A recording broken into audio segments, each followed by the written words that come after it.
అనిత గారు, సో ఇప్పుడు ఇవేవైతే మనకి ఆంక్షలు వచ్చాయో ట్రంప్ పెట్టిన తర్వాత, ఇప్పుడు యుఎస్కి వెళ్ళాలి అనుకునే వాళ్ళు చదువుకోవడానికి కానివ్వండి, అదర్ కోర్సులు చేయడానికి కానివ్వండి, సో వాళ్ళు ఎలాంటి జాగ్రత్తలు తీసుకోవాలి as per now?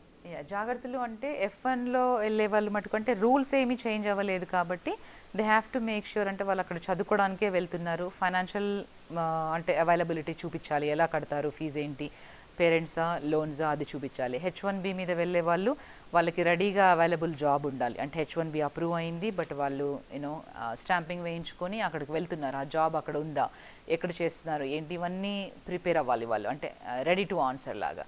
But rules ఏమీ చేంజ్ అవ్వలేదు. డెఫినెట్గా వాళ్ళ ఇచ్చిన ఏరియాలో అంటే F1 కానివ్వండి, H1 కానివ్వండి, ఇంకా ఎవరైనా, so as long as they are going to comply with the rules, I guess that should be okay. So ఎలా వెళ్ళొచ్చు అంటారు ముందుకి? అంటే ఇప్పుడు ఈ ప్రాసెస్ అంతా ఏదైతే ఉందో, ఇంతకు ముందు ప్రాసెస్ అండ్ ఇప్పుడు ప్రాసెస్, ఇమిగ్రేషన్ అనగానే అందరూ అనుకుతున్న పరిస్థితి ఏంటి, ఏమో ఇప్పుడు అసలు కష్టం ఇంకా అనే అందరి నుంచి అదే మెంటలీ ఫిక్స్ అయిపోయారు అందరూ. ఏంటంటే మనకి సోషల్ మీడియాలో కానివ్వండి, లేకపోతే ఇప్పుడు మనకి ట్రంప్ మాట్లాడిన తర్వాత కానివ్వండి, అమెరికన్స్ ఫస్ట్ అనే ఒక స్లోగన్ ఏదైతే ఉందో అది స్ట్రాంగ్ అయిన తర్వాత వీళ్ళందరూ ఇక్కడ వీక్ అయిపోతున్నారు. ఏంటంటే అయిపోయింది ఇంకా మనం వెళ్ళే ఆశలు లేవు అని అన్నట్టు. సో వాళ్ళు ఎలా ముందుకెళ్ళొచ్చు మీ ప్రకారం ఒక 2 సజెషన్స్? డెఫినెట్గా there is a hope, it's not end. So అమెరికాకి డెఫినెట్గా H1B కావాలి, స్టూడెంట్స్ కావాలి. ఎందుకంటే స్టూడెంట్స్ డైవర్సిఫికేషన్, ఇప్పటి నుంచి స్టూడెంట్స్ అక్కడికి వెళ్తున్నారు అంటేనే they are contributing towards the economy. So డెఫినెట్గా అంటే మీ వాట్ ఎవర్ అంటే హోప్ ఉంది, స్టూడెంట్ వీసాస్కైనా ఇంకా ఏ వీసాస్కైనా హోప్ ఉంది. అండ్ మీరు ఖచ్చితంగా రావచ్చు, అక్కడికి చదువుకోవచ్చు, అక్కడికి ఖచ్చితంగా రావచ్చు, వర్క్ చేయొచ్చు, వర్క్ వీసాలో వచ్చినప్పుడు. Only thing to keep in mind ఈ మీడియా ద్వారా ఏంటి అంటే మీరు అక్కడ ఇక్కడ ఎవరో మా ఫ్రెండ్ అలా చేస్తున్నాడు, ఫ్రెండ్స్ కాకుండా లీగల్ అడ్వైస్ తీసుకోండి. ఒక సర్టెన్ అంటే యూనివర్సిటీలో వెళ్ళినప్పుడు ఓకే మా ఫ్రెండ్ ఇలా చేస్తాడని ఫ్రెండ్ని ఫాలో అవ్వకండి.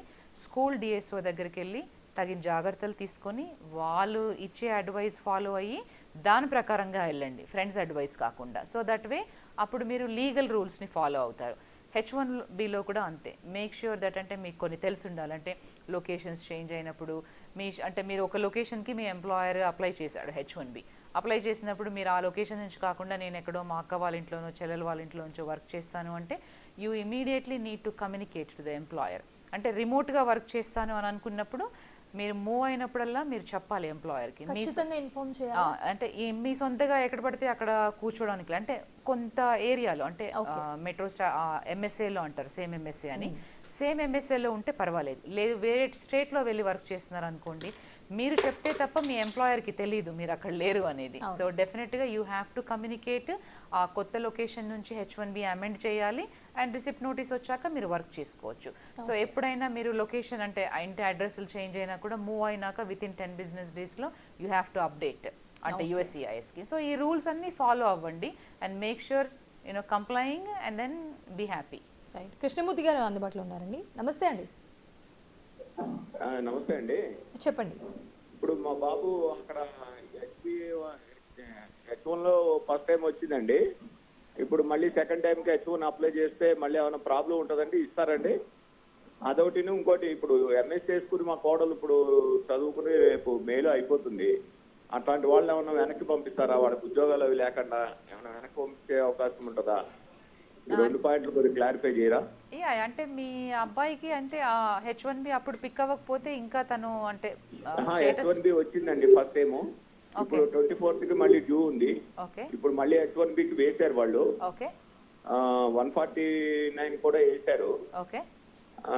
దానికి ఏమైనా ప్రాబ్లం ఉంటుందా? అట్లాగే మా కోడలు ఇప్పుడు MS అయిపోయింది, ఆ MS కి ఏమన్నా జాబ్లు వచ్చేదాకా ఉంచుతారా, వెనక్కి పంపిస్తారా?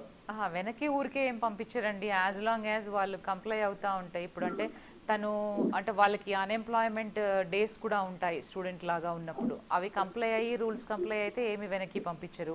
మీ బాబుకు కూడా అక్కడే H1B ఎక్స్టెన్షన్ చేసుకోవచ్చు, అది అప్రూవ్ అయితే వాళ్ళు అక్కడే ఉండొచ్చు. సో అంటే ఎవరైతే రూల్స్ వయలేట్ చేశారో వాళ్ళని మట్టుకే వెనక్కి పంపిస్తారు. రూల్స్కి కంప్లై అయ్యి ఉండేవాళ్ళు డెఫినెట్గా అక్కడే కంటిన్యూగా ఉండొచ్చు.